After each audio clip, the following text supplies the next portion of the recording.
Thank you very much, ladies and gentlemen, for your very warm welcome to Washington.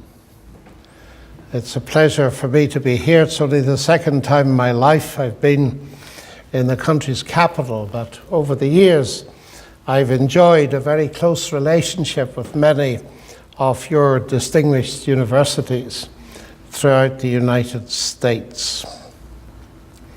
The Oxford Natural History Museum is a very interesting building and an interesting place. And certain famous things in history have occurred there. And one of them was the debate between Thomas Henry Huxley and Bishop Wilberforce in 1860, just after the publication of Darwin's Origin of Species.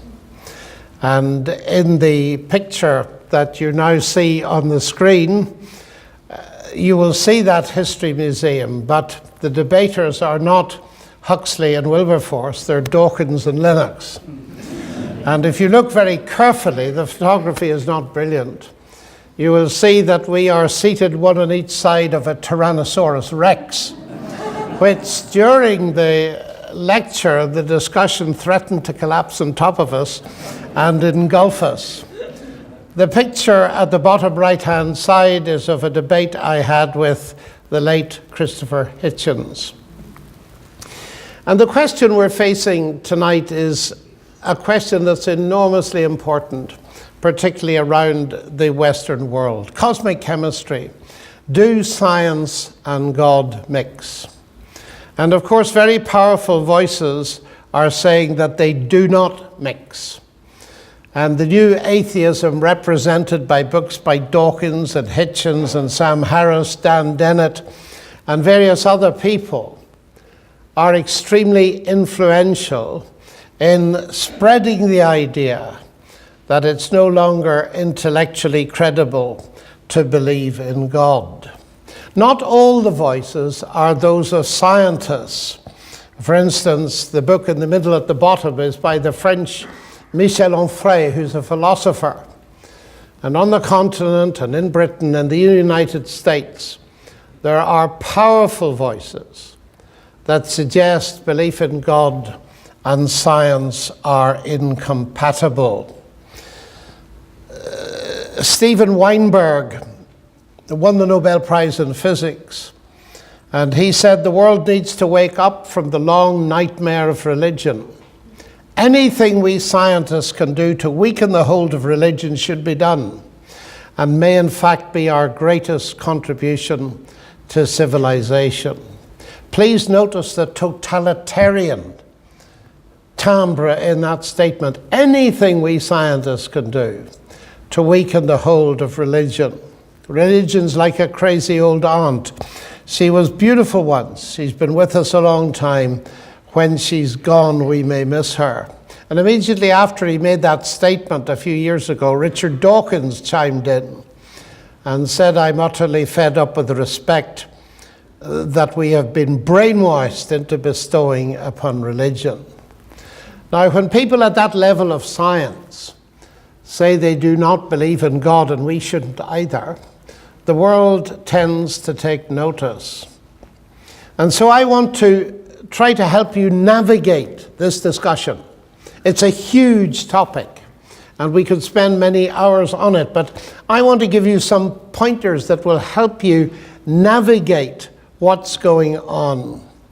And so we'll have a look briefly at the main contentions of the new atheism. Firstly, religion of any kind inhibits joy and is a dangerous delusion that must be eliminated. Secondly, how shall we eliminate it? Well, science has got the cultural authority to do it, since science demands atheism. And if we're concerned about ethical behavior, then ethical behavior does not require God anyway. And the famous bus that traveled around some of the major cities in Britain and on the continent with the caption on the side, "There's probably no God. Now stop worrying and enjoy your life." And you can see that that associates in people's minds the idea of belief in God with worry and lack of enjoyment. It's very interesting to see an advert that contains the word probably. If you were to advertise an automobile and it said, this car will probably last for a year, I'm not sure that anybody would buy it, but that's just by the by. This was a very cheap way of advertising atheism. And the implications of their position are, firstly, that atheism is the default position, and they, with no apparent modesty, call themselves the brights. So the rest of us are the dims, and I presume I am very dim because I am on the extreme end of the spectrum opposite to that of the brights. Secondly, science has supreme authority, and thirdly, science and belief in God are incompatible. Now, the first important thing is to realize that there's a wider perspective in this. That the question is not really, does science conflict with belief in God? I will argue that it does not. What we're dealing with is not a conflict between science and religion at all, really. It is a clash of worldviews. Now, you can see that relatively easily by considering the Nobel Prize for Physics. It's very interesting, incidentally, that if you take the 100 years between 1900 and 2000, about 65% of Nobel Prize winners have been believers in God. That's a Wikipedia statistic, so you might need to take it with a pinch of salt. But nevertheless, there is a strong tradition of belief in God. And if you narrow your interest in the Nobel Prize for Physics, here we have Steven Weinberg on the one hand, who's an atheist, and Charles Townes, who invented the maser, was a Christian. And that fact that you've Nobel Prize winners in physics on both sides of the divide tells you that the conflict is not between science and religion. Because if it really were, you would have no Nobel Prize winners believing in God at all. They'd all be atheists. What that shows you is that the real difference is the difference in their worldview. Steven Weinberg, an atheist, Charles Townes, a Christian. So the worldviews that are at stake in the contemporary world, and for our purposes of debate, the main two are naturalism and theism. And for naturalism, the universe is all that exists. For theism, the universe is not all that exists. There is a God who created it and sustains it. For naturalism, ultimate reality is mass energy, the multiverse, or, most popularly these days, nothing. But we might come to that later. For theism, the ultimate reality is God and not the universe. Now, those views have implications for something that is central to this debate. And that is the answer to the question, what do we mean by explanation? And I shall be dealing with that in some detail. But if you're a naturalist, then ultimately all explanation must be bottom up, because there is no top. There is no God, there's no transcendence. And so the universe has got to explain itself bottom up. But in the theistic worldview, the potentiality for explanation is much greater, because the universe itself shows that we need both bottom-up and top-down explanation. So worldview affects what you believe an explanation is, and therefore, by implication, affects your concept of what science itself is. For the naturalist, the universe gives no evidence of God, and for a theist like myself, the universe gives us a great deal of evidence for God. Now, if the conflict is a worldview conflict, then the real question is this: where does science fit? Does it lead to naturalism, as in Dawkins' case? Or does it lead to theism, as in my case? Or does it lead nowhere? Is it strictly neutral. And what I want to do is give you a rough guide to why the worldviews are clashing and the use that's made, or the misuse that's made of science in it. So the alleged conflict between God and science is fueled by a series of false notions about certain things. First of all, about the results of science. Richard Dawkins' book, The God Delusion. What he's really doing there is using the results of science, Sigmund Freud and his views on delusion. A false notion about that. Secondly, a false notion about the nature of faith. What do we mean when we use the word faith? There's enormous confusion in our society because the new atheists have redefined faith to mean believing where there is no evidence. And then false views about the nature of God as an explanation. And then as well, false views about the reach of science and the nature of scientific explanation. So we got a number of things to look at, and we'll have to look at them very briefly, I fear. So be thinking of your questions. I'm looking forward to the question time, and if you don't write your question down as they occur to you, you'll forget them. And then you'll wish afterwards. So let's just look at these briefly.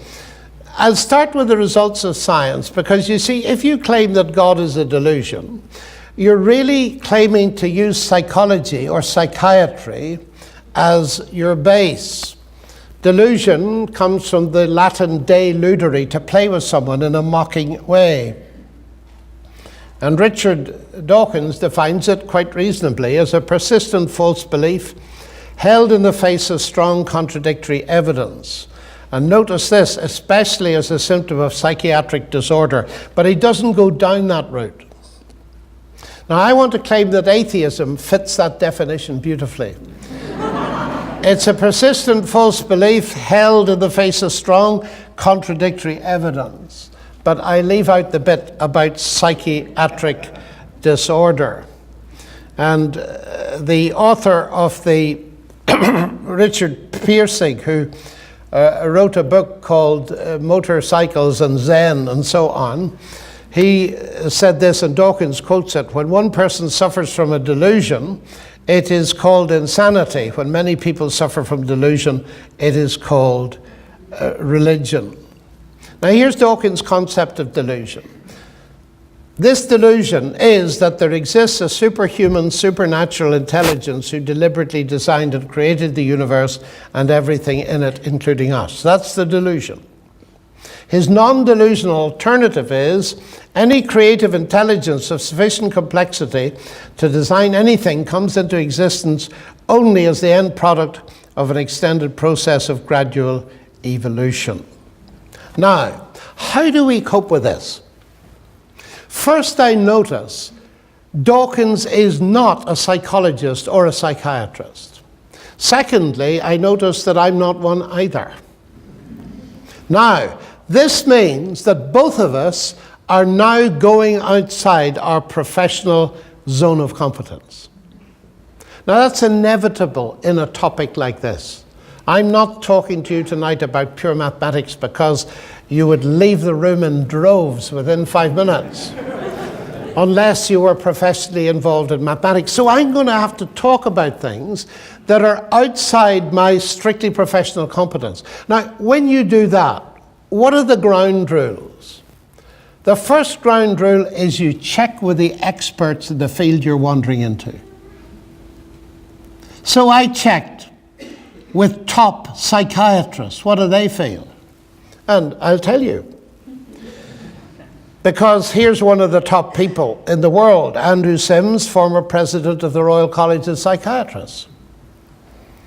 The statement that all religious belief is delusion is both erroneous and innately hostile.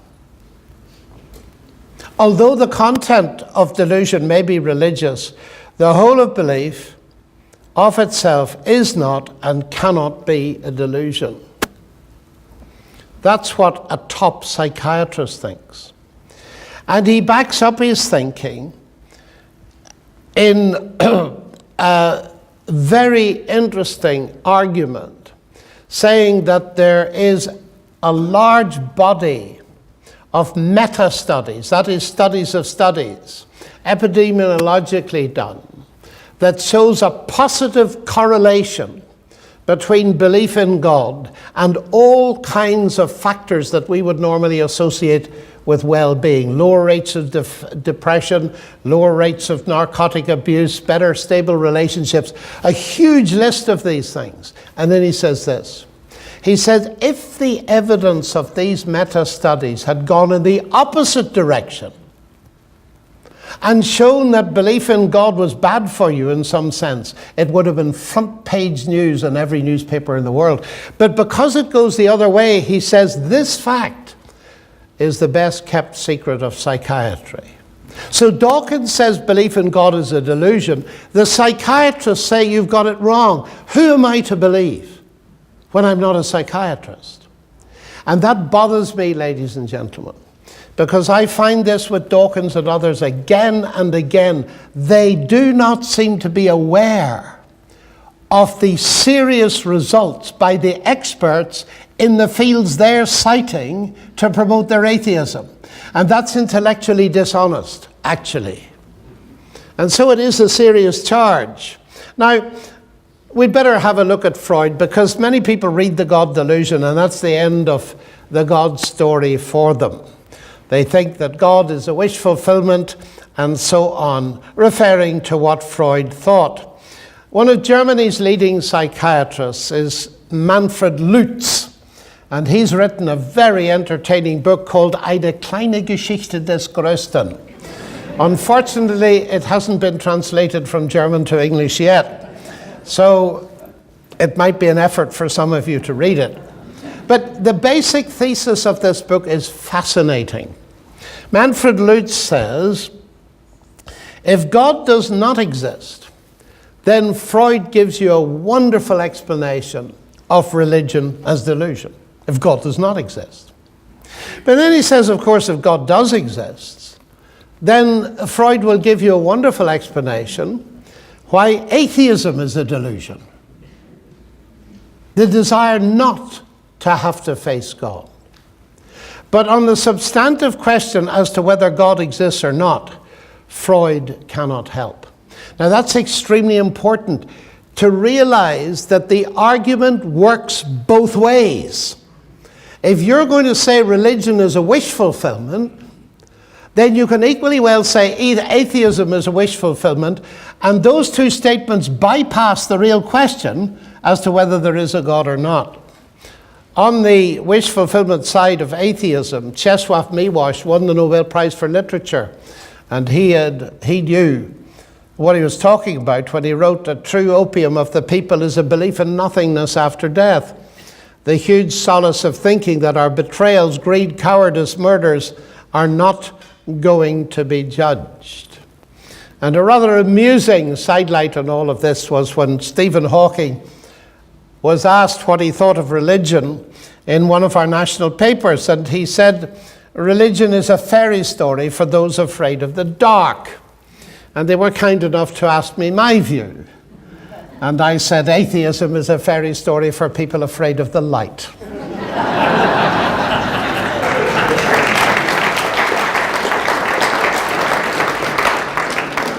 Well, it is very kind of you to clap, but that shows you haven't followed the argument. Because neither of those statements actually proves anything at all. So, how far have we got? We've looked at results of science within psychology and psychiatry and seen that if you go to the experts, they do not substantiate the central claim of the new atheist. So that's the first point. The second point, false ideas about the nature of faith. Dawkins' famous statement that a case can be made that faith is one of the world's great evils, comparable to the smallpox virus but harder to eradicate. Faith, being belief that isn't based on evidence, is the principal vice of any religion. And what's happening here is that he's confusing faith with blind faith. Faith, as we'll see in a moment, is an ordinary word that means trust. But if you confuse faith with blind faith, you end up writing nonsense. For instance, atheists have no faith. And then he writes a 400-page book about what atheists believe. Peter Singer, who ought to know better, one of the most distinguished philosophers of the world, an ethicist at Princeton, atheism is not a faith. That is sheer nonsense. Christopher Hitchens, he just got into such a mess over this, but I'll let you see what he says.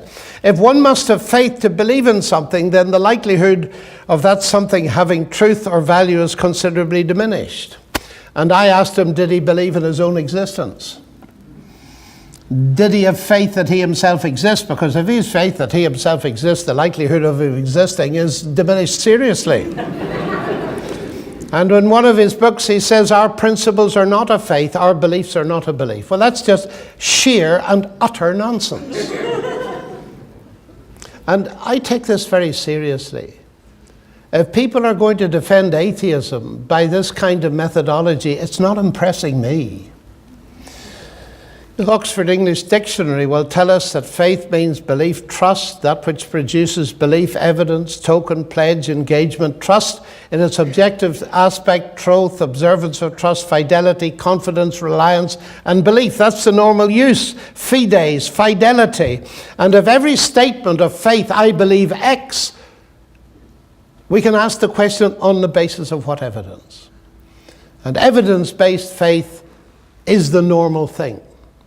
Now, I can speak as a Christian tonight. Other faiths must speak for themselves, but the Christian faith is evidence-based.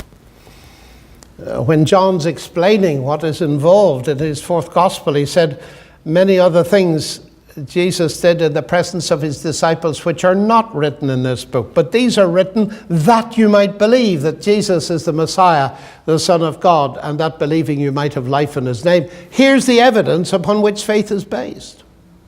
Now, this is so important because many people in our society, and I have many colleagues in Oxford and elsewhere, that when I use the word faith, they think it means I'm believing without any evidence, so I'm not worth talking to. So it's very important to make extremely clear that what we mean is we're committed to something on the basis of evidence, and to explain that evidence to them. And one of the reasons the C.S. Lewis Institute exists is to help people marshal that evidence in the way that C.S. Lewis did. The other thing it obscures is that atheists have no faith. But you see, every scientist is a believer, not necessarily in God, but has faith in science. And this is a very important notion. Sometimes it goes to an absurd extreme. And we end up with scientism. That is, science is the only way to truth. Bertrand Russell once wrote, whatever knowledge is attainable must be attained by scientific methods, and what science cannot discover, mankind cannot know. Now, Russell was quite a philosopher and mathematician and logician, but his logic left him when he wrote this sentence. Because the sentence itself, this statement, is not a scientific statement. So you cannot know it. So if it's true, it's false. Isn't that right? Or is it too late at night for logic? Honesty will tell us that Sir Peter Medawar, also a Nobel Prize winner, was right when he says the existence of a limit to science is made clear by its inability to answer childlike elementary questions having to do with first and last things. Questions such as, how did everything begin? What are we all here for? What's the point of living? Science cannot answer every question. But now here comes something very important. All scientists believe that science can be done. That goes without saying. But it's extremely important to ask the question why they do that. Now, if science and faith in God are inimical, well, science would hardly ever have got going. Because it is the fact that all the early pioneers of modern science were believers in God. Lewis summed it up beautifully. Men became scientific because they expected law of nature, and they expected law of nature because they believed in a lawgiver. In other words, faith in God didn't hinder their science. It was the motivation that drove that science. And Edwin Judge, a brilliant Australian historian, says, Christianity, or above all the biblical doctrine of creation, is itself the creator of the methodology of modern science. We don't hold the Greeks' perspective anymore, in spite of the fact that people keep looking back to it as the origin of science. It's not the origin of science. The book of creation is the origin of modern science, the book of Genesis. And it's very interesting to troll back through some of the luminaries of the rise of science. Galileo, I do not feel obliged to believe that the same God who has endowed us with sense, reason, and intellect has intended us to forgo their use. Or Johannes Kepler, the chief aim of all investigations of the external world should be to discover the rational order which has been imposed on it by God and which he revealed to us in the language of mathematics. Or the genius Isaac Newton, don't doubt the creator, because it is inconceivable that accidents alone could be the controller of this universe. And there we reach the high point of genius. Newton probably was the brightest scientist that has ever lived. But his chair remained in Cambridge for many years until it was occupied by Stephen Hawking. Hawking, the Times announcement, God did not create the universe. And in order to simplify the discussion, but perhaps get very quickly now to the heart of it, I want us to compare and contrast Newton and Hawking. Newton gave us the law of gravity. Hawking works on gravity, black holes. The interesting thing about the two of them is this, that Isaac Newton believed in God. Stephen Hawking, who occupied Newton's chair at Cambridge, uses gravity as a reason not to believe in God. Newton used it as a reason to believe in God. That's fascinating, isn't it? That's such an interesting puzzle because it raises the question, how do we get from Newton to Hawking? And Hawking's argument is because there is a law of gravity, the universe can and will create itself from nothing. So, how do we get from Newton's theism to Hawking's atheism? Two major steps. Firstly, false ideas about the nature of God. And secondly, false ideas about the nature of scientific explanation. Now, the first false idea about the nature of God is the God of the gaps. There are two scientists doing some serious work at a blackboard, explained to the left-hand equation, and then there's a very complicated thing on the right, and in the middle there's a big gap, and it says, then a miracle occurs. And one scientist says to the other, I think you should be more explicit here in step 2. And the basic idea here is that people will say, well, here's something we can't explain, that we have found in the cosmos and biology. I can't explain it, therefore God did it.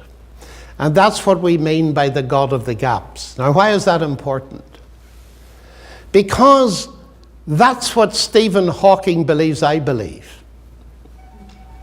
God of the gaps, like an ancient Greek god depicted at the bottom there, the god of thunder or lightning, who disappears when you have your first lecture in atmospheric physics at any decent university.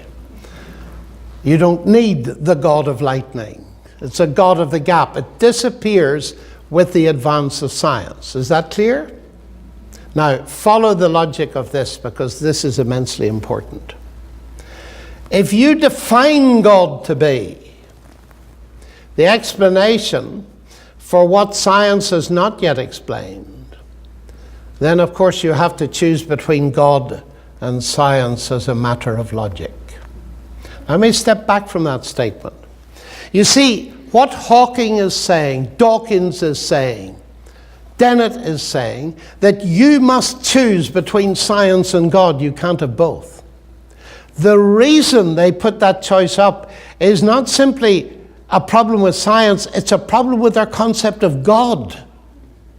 Because they think that someone like me believes in a God who's simply a temporary placeholder, a kind of X. I can't explain it, therefore God did it. And a bit more scientific advance will get rid of that God. Now I repeat what I say here. If that's how you define God, then of course you have to choose between God and science, because it comes out of your definition of God. It took me many years to realize that that is what was going on. But you see, the God of the Bible is not a God of the gaps. He's God of the whole show. You may be familiar with part of page 1 of the Bible. The first statement is, in the beginning, God created the bits of the universe we don't yet understand. Well, not exactly if you've read the text. In the beginning, God created the heavens and the earth. That's a merism. The heavens and the earth, that is everything. The whole show, the bits we do understand and the bits we don't. Now, once you've grasped that, that will give you a very profound insight into what is going on. The New Testament version of that is, in the beginning was the Word, all things came to be through him, and without him nothing came to be that came to be. This is a very profound statement. And you may want to ask me the question, I'm not going to stop to answer it now, but this answers the question, who created the Creator, which you may have heard many times. So a false idea of God is driving a huge part of the debate. And we need to get across to people, well, actually, we don't believe in a God like that. And that leads to the next thing, false ideas about the nature of scientific explanation. What do we mean by explanation? For instance, what does the law of gravity explain? Now, when I was at school, I learned the law of gravity, and I later learned how to use it to derive the motion of the planets and so on. It's very exciting stuff to teach. It's beautiful mathematics. But when I first heard the law of gravity, I thought it explained what gravity was. It doesn't, you know. Newton realized that, but he said it in Latin and nobody quite understood what he was saying. Non fingo hypothesi. But you see, nobody, even today, knows what gravity is. If you don't believe me, read Richard Feynman, one of the most distinguished American Nobel Prize winners for physics. Nobody knows what gravity is. The law of gravity is brilliant. It enables us to do calculations that'll land a person on the moon without even Einstein's corrections. But it doesn't tell you what gravity is. In other words, the existence of the law is not a complete explanation, even within science. This is enormously important to realize. And the man that encapsulated it best was Ludwig Wittgenstein, the philosopher. The great delusion of modernity, he wrote, is that the laws of nature explain the universe for us. The laws of nature describe the universe. They describe the regularities, but they explain nothing. That's the delusion of modernism. So what about explanation? Well, let's have a look at explanation. Why is the water boiling? Well, the heat from the Bunsen burner flame is being conducted through the copper base of the kettle, is agitating the molecules of water. They're moving faster and faster. That's why it's boiling. Actually, it's boiling because I would love a cup of tea. Now, you laugh, of course, because if I were to tell you that those explanations contradict each other, you would say I was talking nonsense. But they're different kinds of explanation, ladies and gentlemen. The one is a scientific explanation. The other is an agent explanation, my desire, my intention, my volition. And the interesting thing is, it's the more important explanation outside physics, People were making tea for thousands of years before they understood the theory of heat conduction. Now, this is utterly elementary, but it's the heart of the problem of the misunderstanding that lies at the core of the science or God in the contemporary world. How does that happen? Because the same is true of the universe. The scientific explanation only gives you one viewpoint: how it works, how the water boils. It doesn't obviate the explanation at the level of personal agency. So we have two kinds of explanation, one in terms of scientific law and mechanism, and the other in terms of personal agency. And let me put it this way: God no more competes with science as an explanation for our universe than Henry Ford competes with the law of internal combustion as an explanation for a motor car engine. Have you got that? It's very simple. And yet, as far as I can see, there's a huge number of leading philosophers and scientists cannot see the difference. So when Newton discovered his law of gravity, he didn't say, I've got a law of gravity, I don't need God. No, he said, what a marvelous God who did it that way. The more he understood of science, the more he worshipped the God who did it that way. So this is a very simple thing that everybody can understand. I find school kids can understand this much more rapidly than many professors. It's a sad tragedy. They can see the different kind of explanation as it goes round. Now, I'm just going to make a couple more points, and then I'm going to stop for a while at least. The final point here is, does explanation always go from the simple to the complex? Now, this is a very important atheist argument. Richard Dawkins, using God as an explanation is absurd, since God is by definition more complex than the thing you're explaining. That sounds wonderful stuff until you apply it to his own works. As I did in my debate with him, I said, Richard, I come across a book called The God Delusion. It's quite complicated. It's about 400 pages, a lot of words in it, and so on.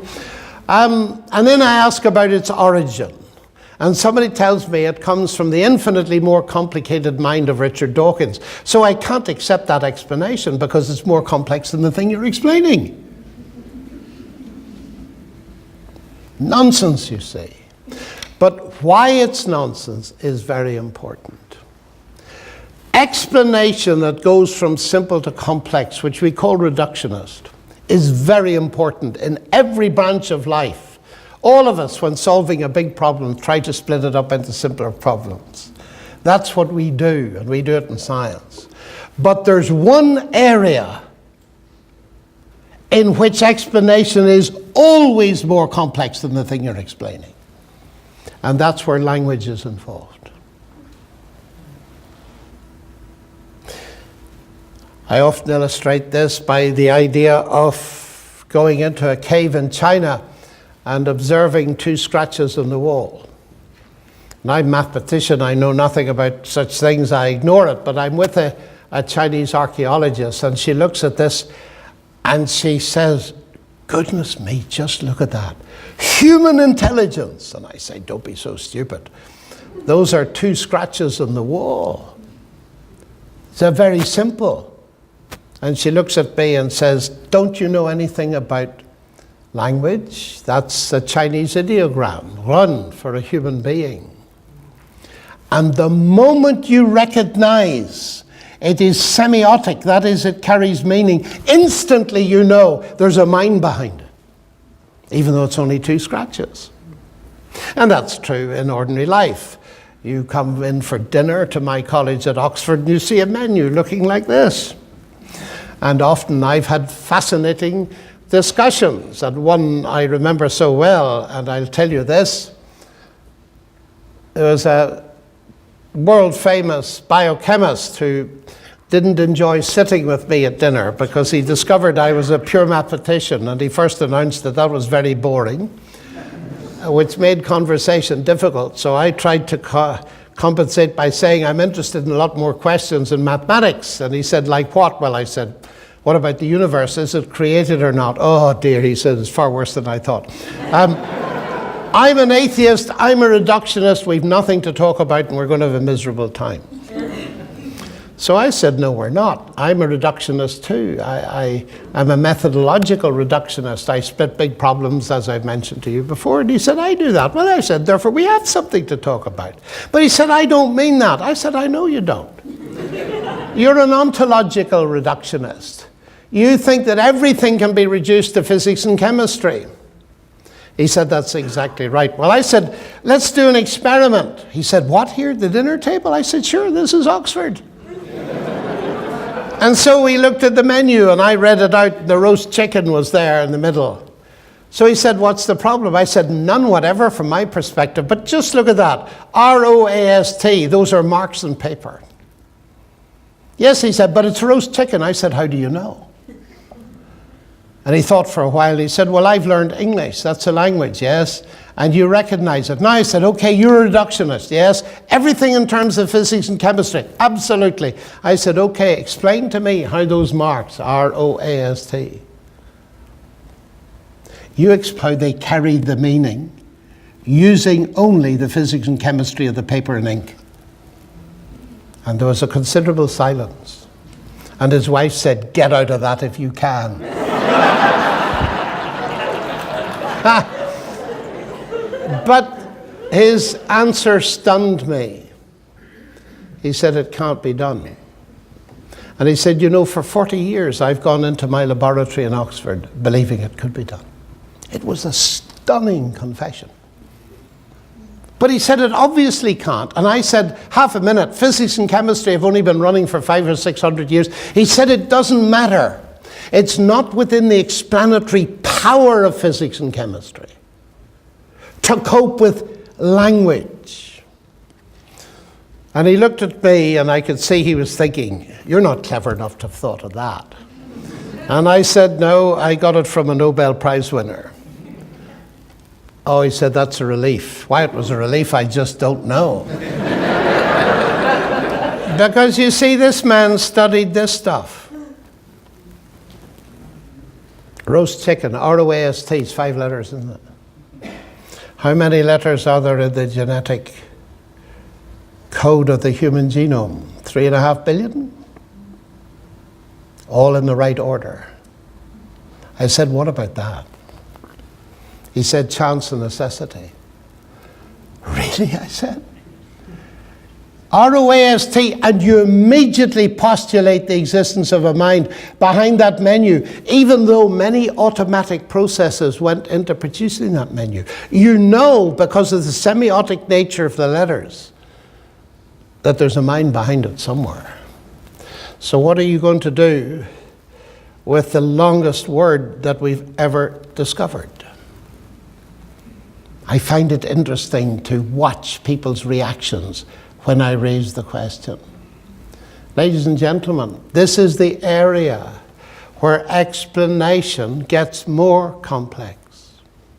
And so, if we look at these two worldviews, the first one starts with mass energy or nothing or the multiverse or something like this, and rises to produce mind by natural processes. The other worldview is the exact opposite. It's in the beginning was the Word. And mass energy are derivative. They're not foundational. And it's not only as a Christian, but as a scientist, that I can see that the biblical view makes infinitely more sense than the non-biblical one. Thank you very much.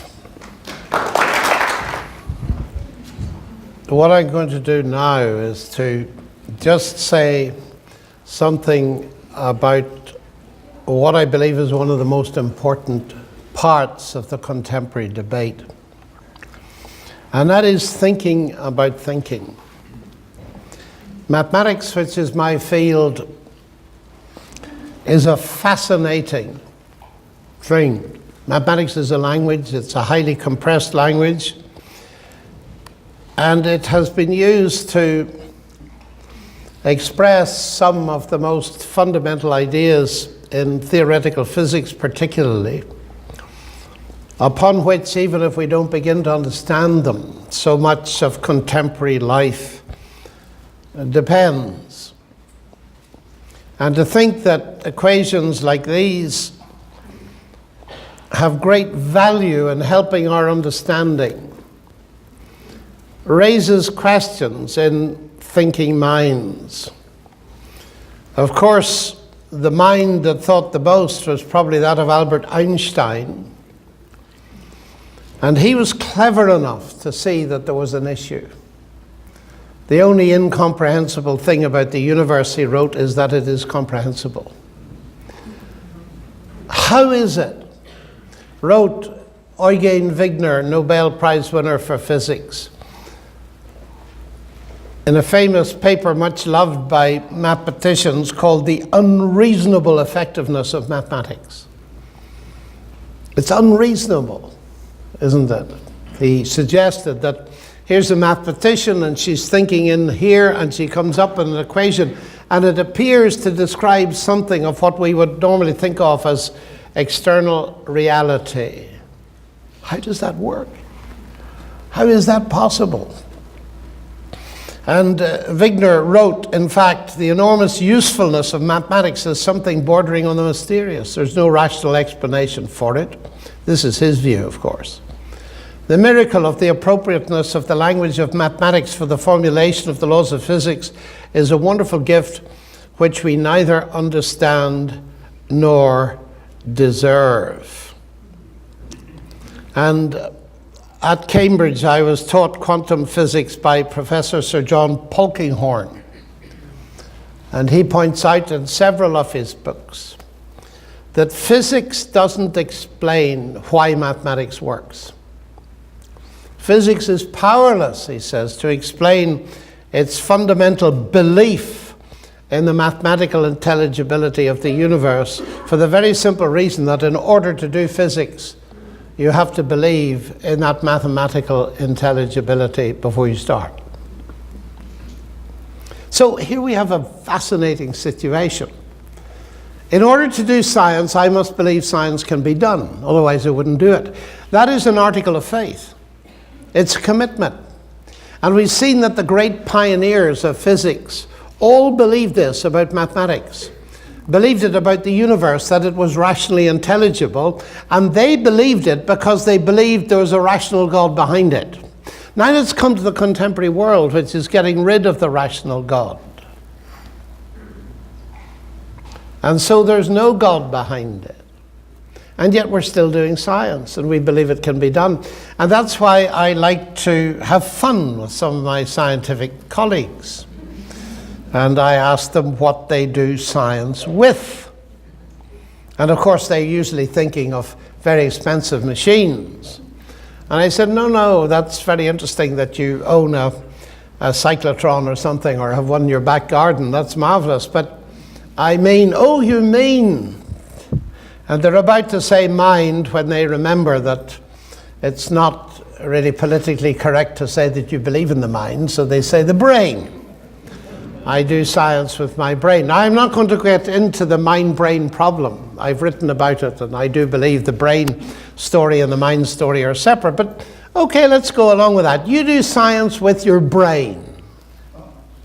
So tell me about this brain. What's the story of the brain? Well, the usual story is that the brain, the short story is that it's the end product of a mindless, unguided process.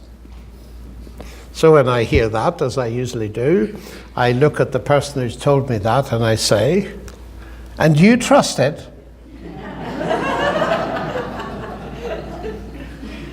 That's a very disconcerting question, ladies and gentlemen. Their philosophy leads them to analyze the brain reductionistically and reduce it to physics and chemistry, but physics and chemistry that has sometimes somehow given rise to it without any meaning or significance. And then I tell them Do you know where I got that question from? They usually don't, and they're very surprised when I tell them the answer. It's Charles Darwin. It's Darwin's doubt. And it's a very interesting thing that he wrote. With me, the horrid doubt always arises whether the convictions of man's mind, which has been developed from the mind of the lower animals, are of any value or at all trustworthy. That's Darwin's doubt. And he went on to say something like, after all, who would trust the convictions in a monkey's mind if there aren't any convictions in such a mind? You see what's happening here? He's thinking about thinking. And C.S. Lewis made the powerful point in the 1940s, but nobody really took it on board because they couldn't see so clearly what he was driving at. That we've done wonderful science by thinking about the universe, but what we've not done is think about thinking. Because when you start to think about thinking, then of course you have to have some grounds to believe in the validity of thinking in order to come to any conclusions at all in any field at all. Now, some atheists have begun to pick this up. John Gray is a very well-known atheist.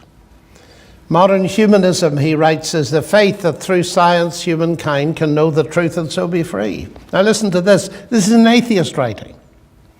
But if Darwin's theory of natural selection is true, this is impossible. The human mind serves evolutionary success, not truth. And one of America's leading philosophers, Alvin Plantinga, has picked this up. If Dawkins is right, that we are the product of mindless, unguided natural processes, then he has given us strong reason to doubt the reliability of human cognitive faculties, and therefore inevitably to doubt the validity of any belief that they produce, including Dawkins' own atheism. Now this fascinates me, because what it's beginning to do is to show that atheism is undermining the fundamental construct of what is necessary to believe in order to do any thinking, not simply scientific thinking. Now, the man that's caused the most trouble in this area recently is another very strong atheist called Thomas Nagel from New York. He's written a book with an extremely provocative subtitle. The book is called Mind and Cosmos. The subtitle is Why the Neo-Darwinian View of the World is Almost Certainly False. Now, the strength of Nagel's atheism is that he doesn't want there to be a God. He says so. But now he says, all explanations come to an end somewhere. The real opposition between Dawkins' physicalist naturalism and the God hypothesis is a disagreement over whether this endpoint is physical, extensional, and purposeless, or mental, intentional, and purposive. On either view, the ultimate explanation is not itself explained. The God hypothesis does not explain the existence of God, and naturalistic physicalism does not explain the laws of physics. And elsewhere he writes that if we take evolutionary naturalism seriously, it threatens to undermine naturalism completely because it invalidates thinking itself. Now that's enormously interesting. His statement, again, this statement, I find fascinating. If the mental is not itself merely physical. Now remember, if you are a materialist, you've got to reduce everything to the physical, including thought. And here's an atheist who wants to find a naturalistic explanation and can't find one, and writes honestly, if the mental is not itself merely physical, it cannot be fully explained by physical science. Evolutionary naturalism implies that we shouldn't take any of our convictions seriously, including the scientific world picture on which evolutionary naturalism itself depends. Now, this is very serious stuff, and there's a lot that can be said about it. But I simply want to point up as I conclude that atheism, followed to its logical conclusion, undermines the validity of the very rationality we need, not only for science, but any thinking whatsoever. And Lewis wrote some very powerful things about this. And he said, look, any theory that invalidates thinking must be, by definition, false, because you've reached it by thinking. And if thinking is invalid, then the whole thing implodes in logical chaos. Let me put it this way. My main reason, or one of my main reasons for not being an atheist, is not because I'm a Christian, but because I'm a scientist.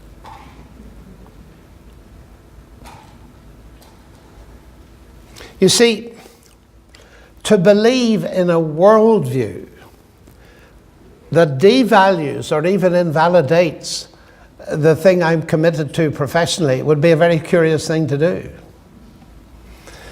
And it's people like Nagel who are bringing it to public attention that there's something serious going on here. There's a very serious flaw that can't be repaired. But on the other hand, from the perspective of the Christian, the intelligibility of the universe and the effectiveness of mathematics are perfectly reasonable. If there is an intelligent creator who's responsible both for the universe and for the human mind. And so we're left with these two worldviews, naturalism and theism. Naturalism making mind, matter and energy primary, mind and information derivative. In the beginning were the atoms and empty space, if you like. Theism, the exact opposite. Mind and information primary, matter, energy secondary. In the beginning was the Word. That's where the real conflict lies. Those two worldviews are irreconcilable. There are scientists on both sides of the divide. Science is not the issue, ladies and gentlemen. It's worldview.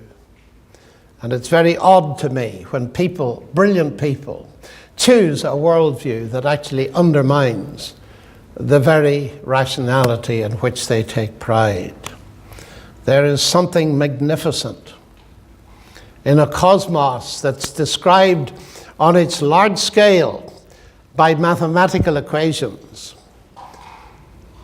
and where in each of the 10 trillion cells of our body there is a database with the longest word that we have ever discovered. God's fingerprints are all over the universe at the large scale and the small scale. So, cosmic chemistry, do science and God mix? Yes, very well. But science and atheism don't mix. That's a proposition that some people find very startling when I say it. Let me say it again. Science and atheism don't mix very well at all. Because atheism logically leads to doubt about the very validity of the rational processes needed to do science. And that will do for tonight. Thank you very much. So let's see. Well, the very first question I've got is, how do you get round the problem of the anthropic principle, which states that observations of the universe must be compatible with the conscious and sapient life that observes it? Now, the anthropic principle is, for some people, a tautology. And the basic idea is this, that obviously we must live in a universe that's compatible with our existence. That's a very obvious and pretty trivial remark. And people have suggested, Dawkins in particular, that the anthropic principle is an explanation of why the world is as it is. And he said you have the anthropic principle or a creator. That's sheer nonsense. The anthropic principle isn't the solution, it's the problem. Because the fact that we are in a universe that is clearly compatible with our existence goes nowhere to explain why the universe is as it is. Absolutely nowhere. It raises the problem. It doesn't offer any solution whatsoever. So I'm not going to say any more about that. Although, are there any new claims? I'm going to condense some of these questions. The Christian community seems to have made great strides in answering the lies that the science community is selling as facts to the world. We need to be very careful with a statement like that. Every one of you is dependent. I bet most of you have got an iPhone or an iPod or an iPad or an iFiddle or an whatever. And what lies behind that, the science that lies behind that are not lies. I know what the questioner means, but we must be fair, ladies and gentlemen. We are massively indebted, especially in this part of the United States, to the vast technology industry that's going on all around us. What I think the questioner means is that it's not the science, the technology itself, it's the way in which it's interpreted when it comes to these big questions. Because you see, 99.9% of science doesn't raise the God question at all. Sometimes people who are not familiar with science think that scientists are going around all the time thinking of how their science disproves the existence of God. No, they're not. They're trying to find out where that fits in there and how that bit of bacterium can be cured and this and this and this. They're just not interested in that because it's not part of their professional discussion. When we meet in this kind of a circumstance, we are dealing with a tiny fraction of what comes under the name of science. But because it's written large in connection with God questions, we tend to skew our minds and think that that's the total deal. It is not the total deal. So we need to come down to a balance here.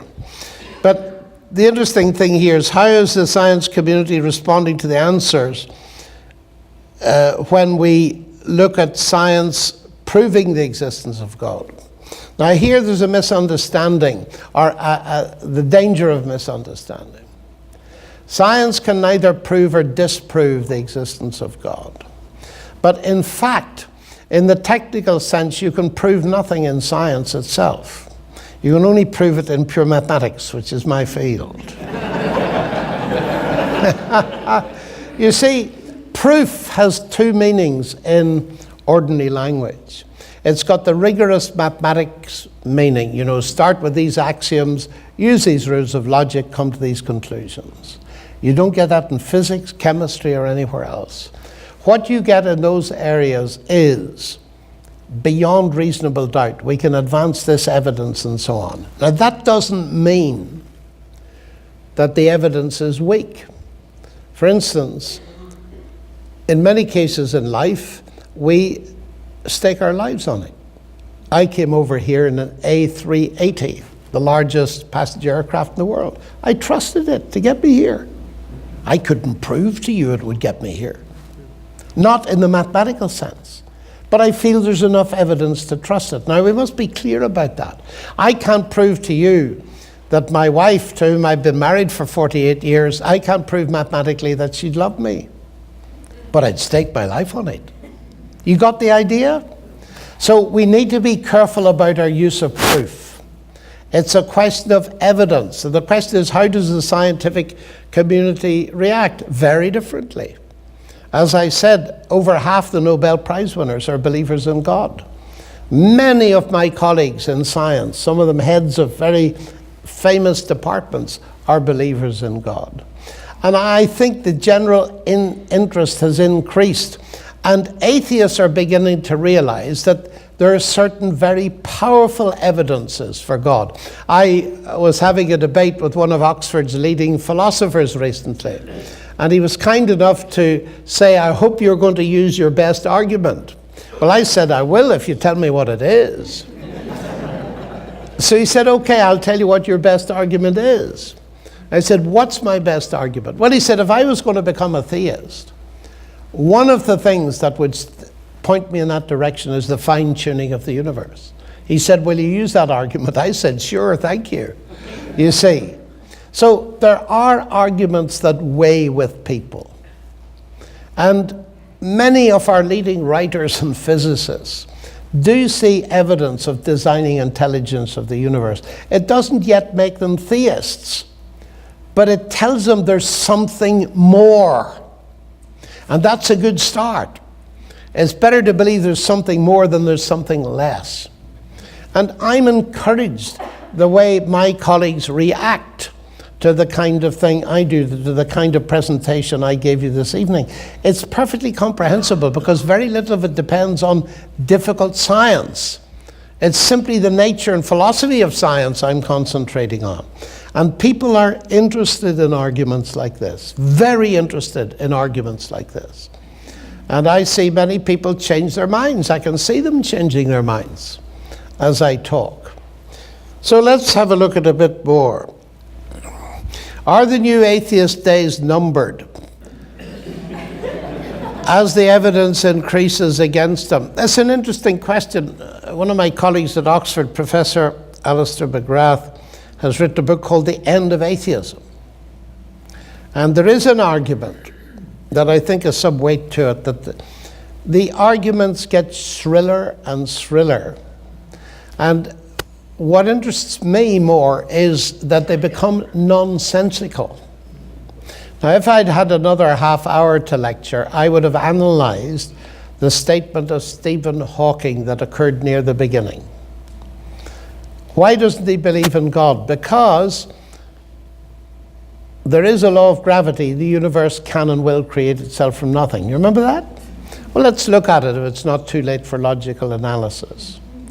Because there is a law of gravity, because there's something, the universe will create itself from nothing. What? That's a flat contradiction. You don't need to know anything about gravity or anything else. It's a flat contradiction.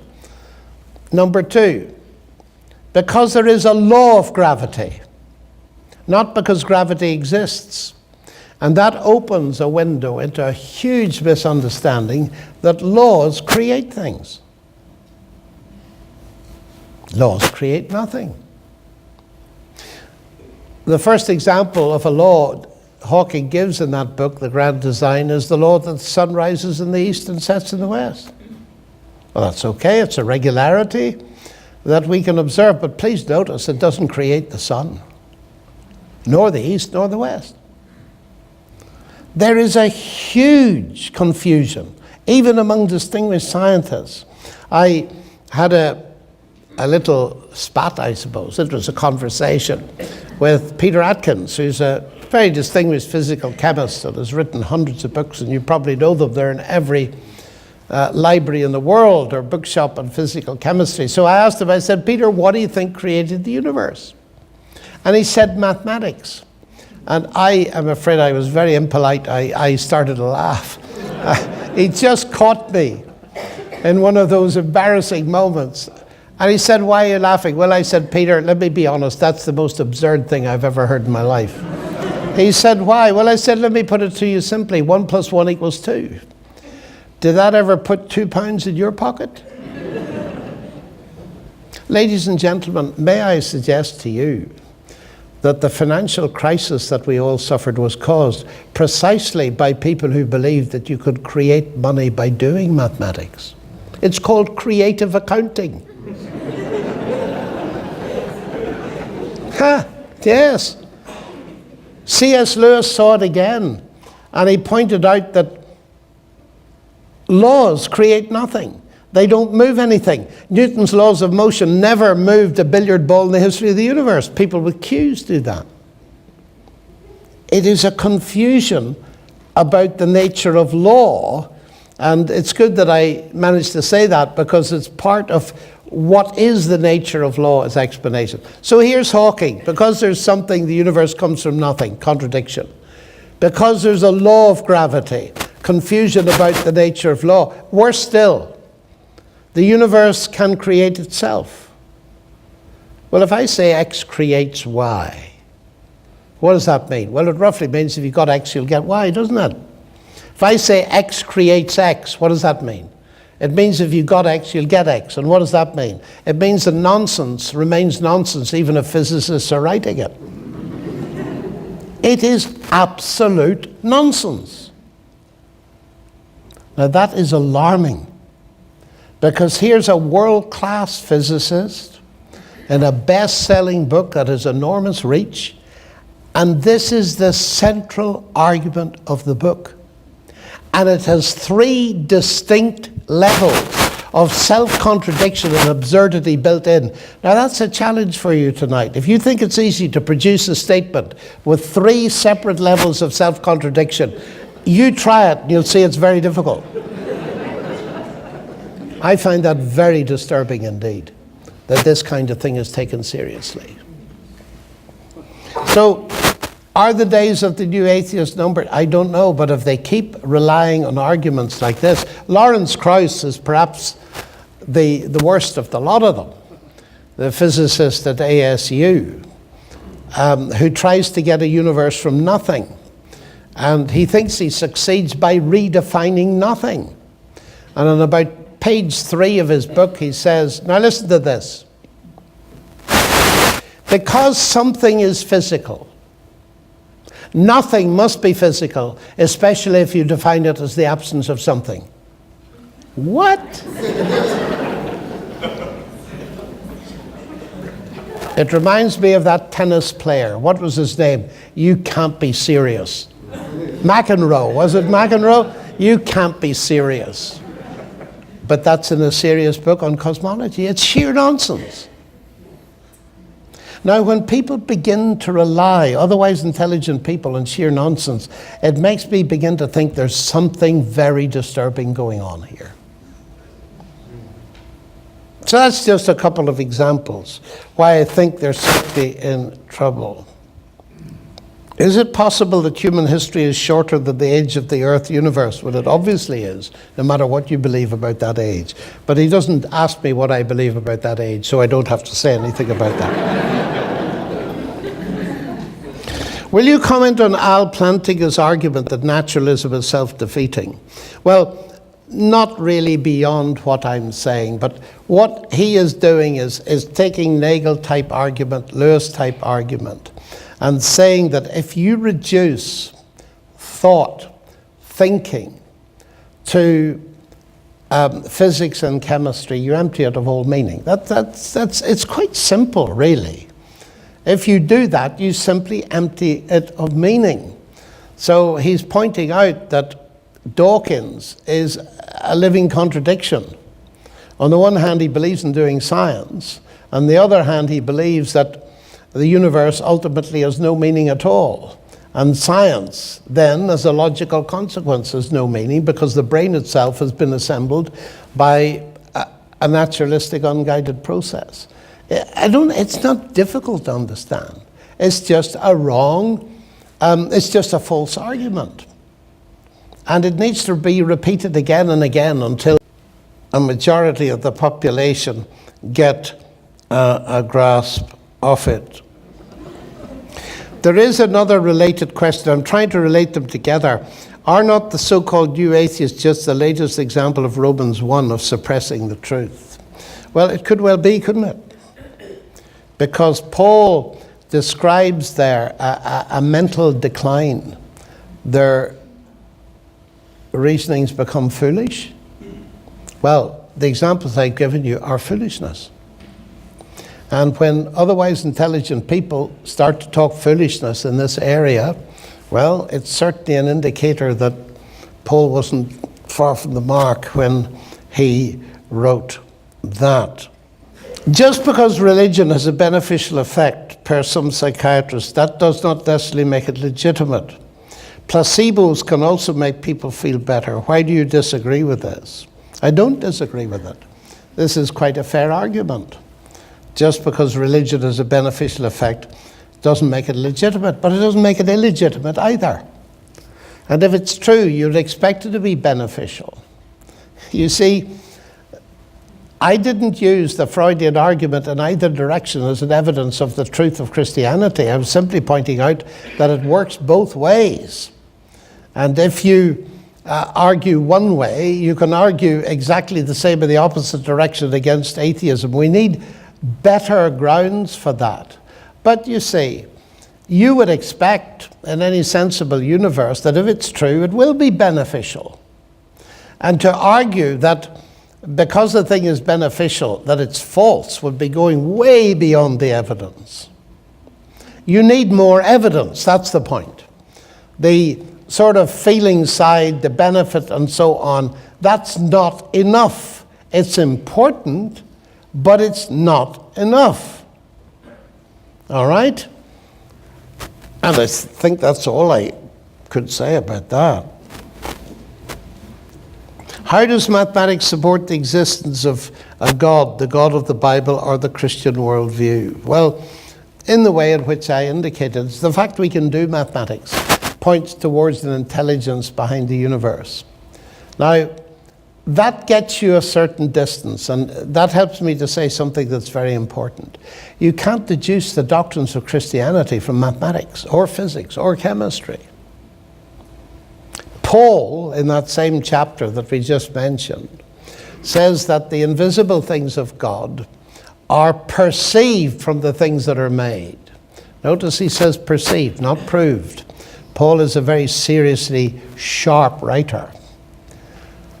Even his everlasting power and Godhead. You can't perceive a lot about God from creation.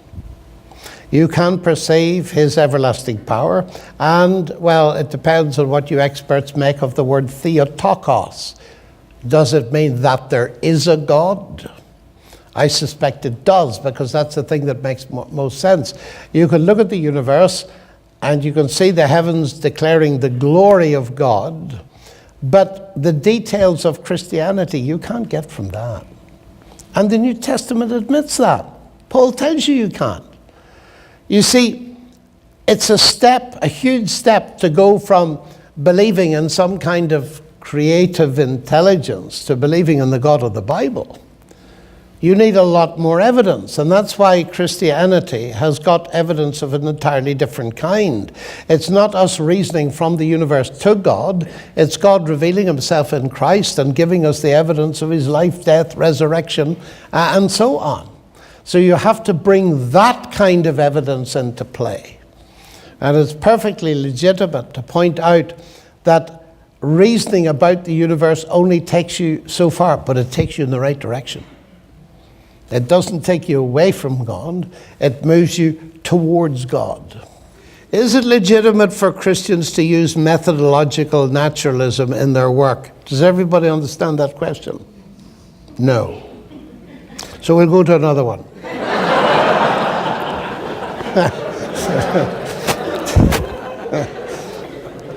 Forgive me, ladies and gentlemen.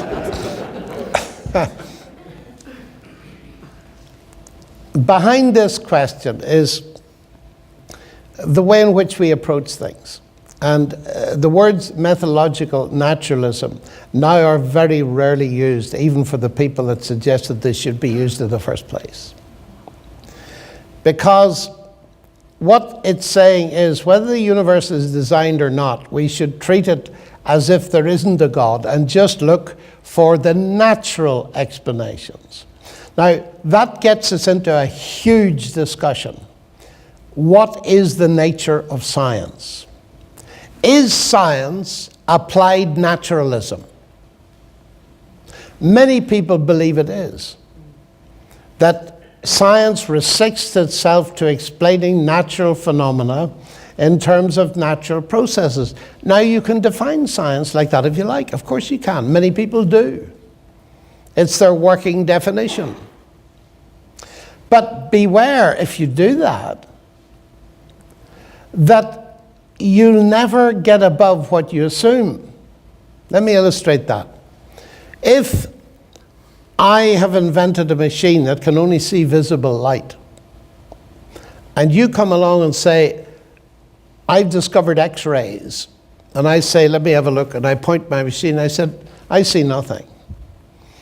You will rightly say to me, it's not because X-rays don't exist, it's because your machine can't detect them. Now, this is very important. You see, if you only look for natural explanations, if there are things in the universe that cannot be reduced to natural explanations, you're never going to find them. Now, the odd thing is, Richard Dawkins says, it's terribly tempting, everything looks as if it has been designed, but it isn't actually designed. But he treats it as if it had been designed. That's methodological theism. Isn't that interesting? Methodological theism and methodological naturalism are almost identical when you look at them carefully. And so I feel the terms are not very useful. But I think if you're going to say an explanation, a scientific explanation, we're back to it. What do we mean by explanation? You see, in the example I gave you of the roast chicken, you can't account for that without mind. Now, is mind natural? That's a very important question. See, when we think of the supernatural, we tend to think of what we call miracles, like the resurrection and so on. Now, C.S. Lewis does us a great service here, and this would really need a lengthy explanation, but I'm only going to point you in the right direction. Lewis makes the point, and I've made it implicitly but not explicitly. My argument is really saying that the mind is supernatural. You don't have to start with miracles to get the supernatural. The mind cannot be explained naturalistically. Therefore, it must be supernatural. Do you see that? Now, it's good to hold on to that and follow that through. There's a lot more to be said, of course. Because what do we mean by the mind cannot be explained? Isn't that proving a negative and so on and so forth? I'm well aware of all that kind of stuff. But it's important to see that Lewis made the point that human rationality is a sort of door into the supernatural. Because if you reduce it to natural processes, then of course it invalidates thinking. But thinking is valid. We all believe that. So the mind cannot be purely natural. And that's hugely important. Because a lot of people reject miracles for all kinds of false reasons, but they reject them. But when you approach them with the status of the human mind, that's a very different thing. And it begins to open up possibilities of which most have never thought.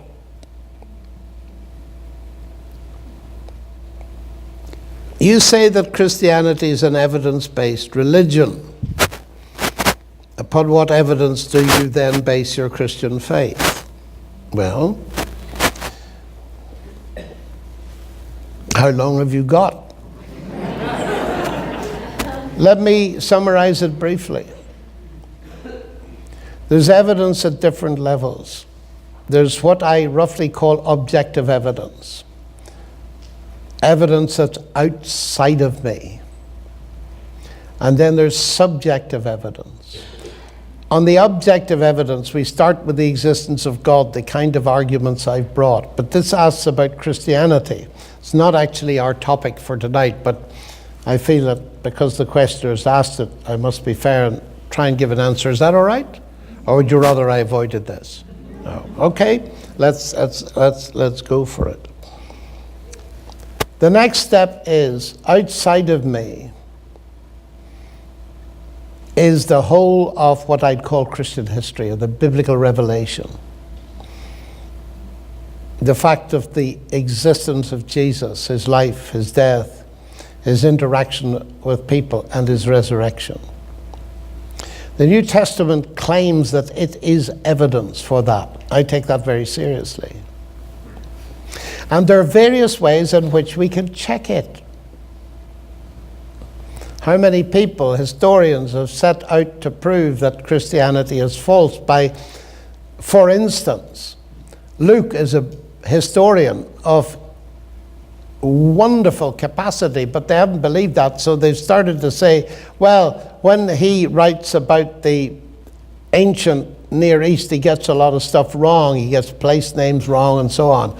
And there was one famous historian decided to do the checking, and he started off by disbelieving Luke. But halfway through, he came to believe that Luke was one of the best historians in the ancient world. He discovered they all checked out. Now that's kind of evidence you can check. But often people say to me, and this is cutting a very long story short, they say to me, but look, you're a scientist, you know. In science, you do experiments, you check, you get evidence. Well, you can't do any experiment in that sense to check with Christianity is true. Who told you that? Of course you can. Of course you can. I wouldn't sit here for a nanosecond if I didn't believe you could check it out by experiment. Let me give you an example of that. Jesus Christ claims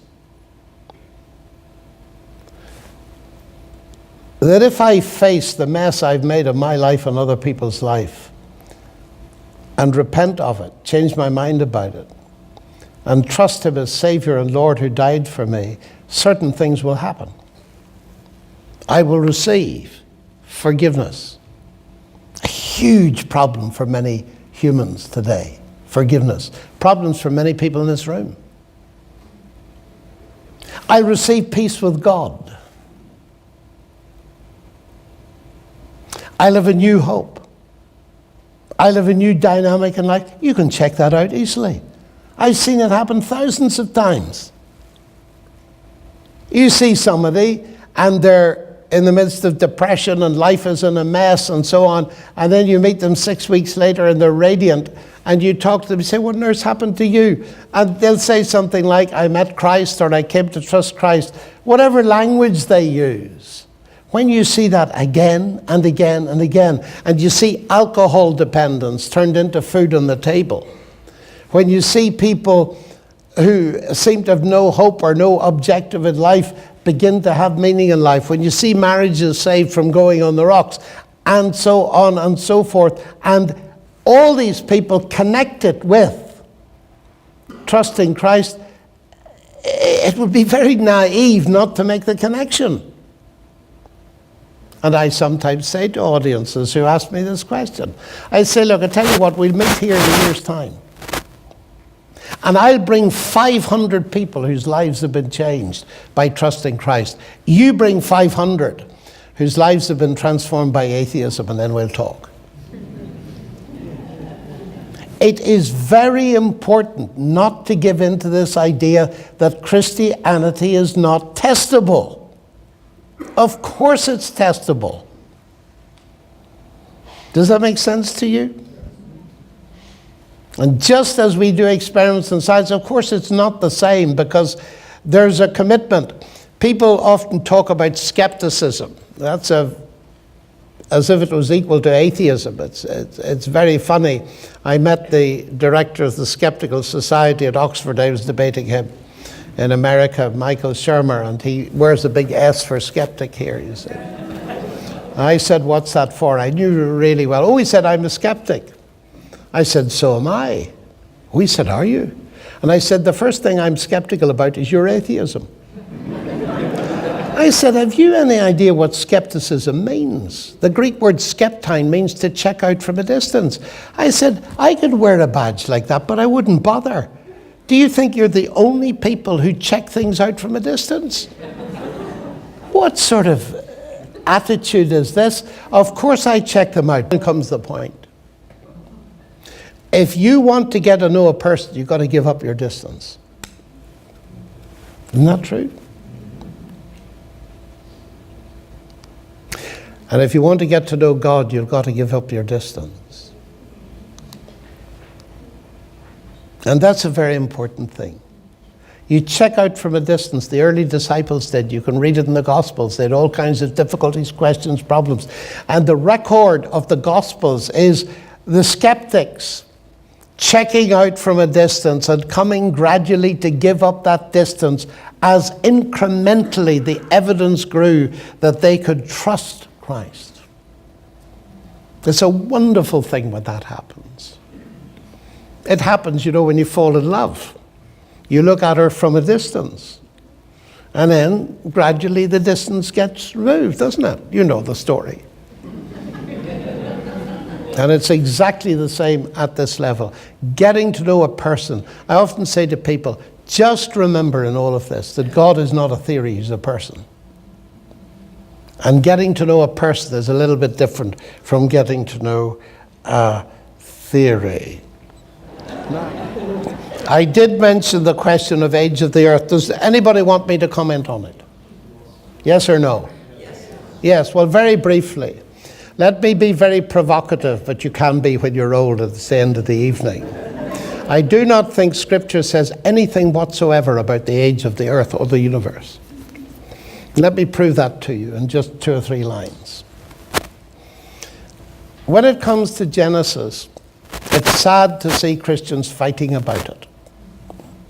You know, you will meet in North America particularly, but all around the world, Christians who are equally godly, convinced of the whole inspiration of Scripture as I am. They agree on the pre-existence of Christ, on the incarnation, on the atonement, on the resurrection, on the ascension, on his coming again, but they disagree on Genesis 1. Have you noticed that? That ought to warn you that this isn't an easy topic. Secondly, the disagreement started long before Darwin or modern science. You can detect them among the early church fathers. All right?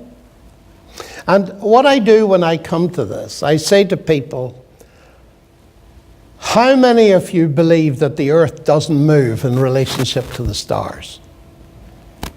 How many of you here? None of you. So you're all moving earthers. The Bible says the earth doesn't move. Wow. So you clearly don't believe Scripture on that, do you? The Lord has set the earth on its foundations that it shall not be moved. End of story. Now you see, it's very interesting. Not a single one of you believes that, literally. And yet for 1700 years that was a very controversial issue. When Galileo, you see, if we'd had this little discussion 500 years ago, nobody would have asked about the age of the earth. It was of no interest. But you would have been very concerned about the movement of the earth. Bible says it doesn't move. Galileo says it's moved. Isn't this terrible stuff? And yet you've all settled down. Why is that? Now I analyze it. I've written a little book about this, so I'll shamelessly advertise it. Because it's very important to realize, ladies and gentlemen, that we've come to think about the question of the motion of the earth in a different way. And we now realize that stability is not a literal fixedness that it doesn't move. It's a much more sophisticated thing. That the earth is stable in its orbit and so on and so forth. And we're happy with that. We've shifted in our understanding because of science. Now that's interesting, isn't it? People say, oh, but you mustn't use science to interpret the Bible. It's far too late. You do it all the time.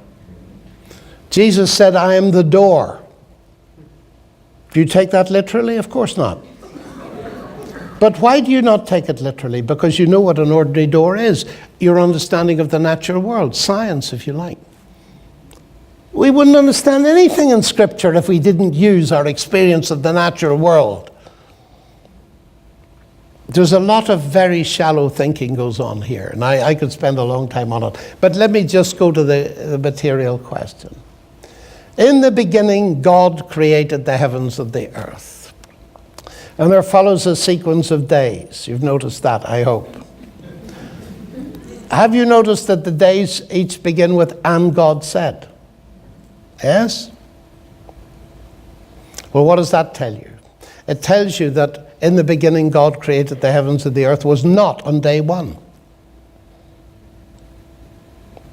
It doesn't start with, and God said, let there be a heaven and earth.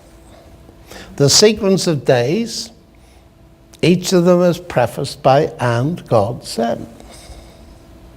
That's point number one. Point number two. It's a very simple point of Hebrew grammar. And I've checked this with an expert because I'm not one. I even checked it with a professor of Hebrew at Oxford and of Cambridge. And to my amazement, they agreed. And they told me that the first two verses of Genesis 1 are in one past tense.